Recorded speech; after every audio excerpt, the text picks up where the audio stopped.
வணக்கம். நம்மளோட personal details அது நமக்கு மட்டும்தான் சொந்தம் இல்லையா? அதே மாதிரி கவர்மெண்ட் என்ன பண்ணுதுன்னு தெரிஞ்சுக்கிற உரிமையும் நமக்கு இருக்கு. ஆனா இந்த ரெண்டு முக்கியமான உரிமைகளும் ஒன்னோட ஒண்ணு மோதிக்கிட்டா என்ன ஆகும்? இப்போ இந்தியால நம்ம ஜனநாயகத்தோட மையத்திலேயே ஒரு பெரிய சட்ட போராட்டம் நடந்துட்டு இருக்கு. அத பத்தி தான் நாம இப்போ பார்க்க போறோம். இந்த கேள்விதான் இப்போ சுப்ரீம் கோர்ட் முன்னாடி நிக்குது. நீங்களே யோசிச்சு பாருங்களேன். ஒரு அரசாங்கத்தோட செயல்பாட்டை பத்தி தெரிஞ்சுக்கணும்னு நீங்க கேட்கும்போது, சாரி அது அவங்களோட பர்சனல் இன்ஃபர்மேஷன் அப்படின்னு சொல்லி மறுக்க முடியுமா? இது நம்ம ஒவ்வொருத்தரையும் நேரடியா பாதிக்கிற ஒரு கேள்வி. பாருங்க, இது ஏதோ ஒரு சாதாரண கேஸ் கிடையாது. நம்மளோட ரெண்டு அடிப்படை உரிமைகளோட எதிர்காலத்தையே தீர்மானிக்க போற ஒரு விஷயம் இது.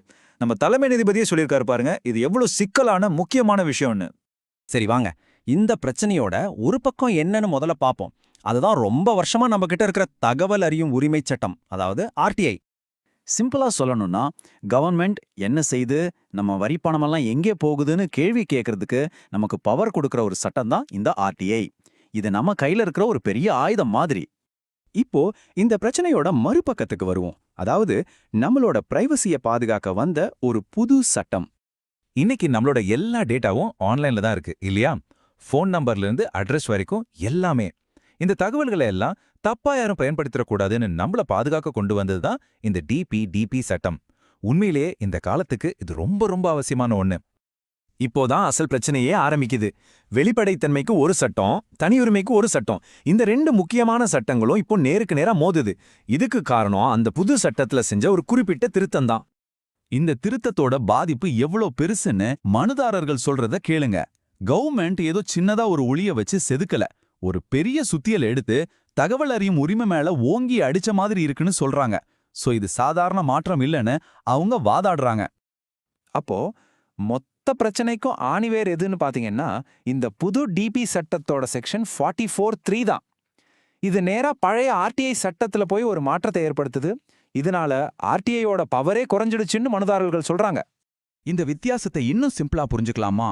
முன்னெல்லாம் ஒரு அதிகாரி பத்தின தகவல் கேட்டா கோர்ட் ஒரு தராசு மாதிரி யோசிக்கும். ஒரு தட்டுல பொதுநலன், இன்னொரு தட்டுல அந்த அதிகாரியோட பிரைவசி. எதுக்கு வெயிட் அதிகம்? பொது நலனுக்கு தான் வெயிட் அதிகம்னா தகவலை கொடுத்துடுவாங்க. ஆனா இப்போ அந்த தராசுக்கே வேலை இல்ல. இத பர்சனல் இன்ஃபர்மேஷன் ஒரே வார்த்தையில சொல்லி தகவலை கொடுக்காமலே இருந்துடலாம். பொதுநலன் பத்தின பேச்சே அங்க வராது. அந்த பேலன்ஸ் மொத்தமா போயிடுச்சு. சரி, இதெல்லாம் சட்ட ரீதியான விஷயங்கள்.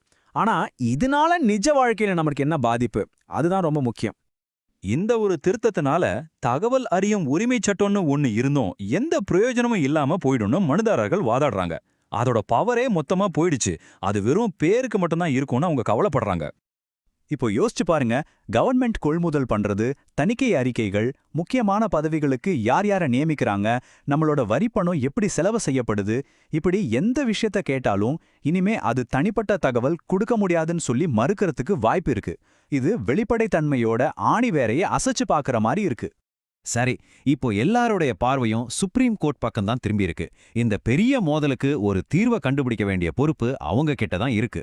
தலைமை நீதிபதியே சொன்ன மாதிரி இந்த சட்டச் சிக்கல்களெல்லாம் சரி செஞ்சு எது தனிப்பட்ட தகவல் எது இல்லைன்னு நம்ம தெளிவா வரையறுக்க வேண்டியிருக்கு. சோ இந்த ரெண்டு உரிமைகளுக்கும் நடுவுல ஒரு தெளிவான கோட்டை கிழிக்க வேண்டியதுதான் சுப்ரீம் கோர்ட்டோட முக்கியமான வேலை. இந்த முழு கேஸோட மையமே இந்த ஒரு வார்த்தையில தான் இருக்கு: தனிப்பட்ட தகவல். ஒரு பொது அதிகாரியோட வேலை சம்பந்தப்பட்ட தகவல்கள் அவரோட தனிப்பட்ட விஷயமா இல்ல அது பொதுமக்களோட சொத்தா? இந்த கேள்விக்கு சுப்ரீம் கோர்ட் என்ன பதில் சொல்ல போகுதோ அதுதான் இந்தியால வெளிப்படைத்தன்மையோட எதிர்காலத்தையே தீர்மானிக்க போகுது. கடைசியா இந்த ஒரு கேள்வியோட இந்த விவரணைய முடிச்சுக்கலாம். வெளிப்படைத்தன்மை, தனி உரிமை, இந்த ரெண்டும் மோதும்போது நாம எதுக்கு முன்னுரிமை கொடுக்கணும்? ஒரு ஜனநாயக நாட்டுல மக்களுக்கு தெரிஞ்சுக்கிற உரிமை முக்கியமா இல்ல ஒருத்தரோட தனிப்பட்ட உரிமையை பாதுகாக்கிறது முக்கியமா?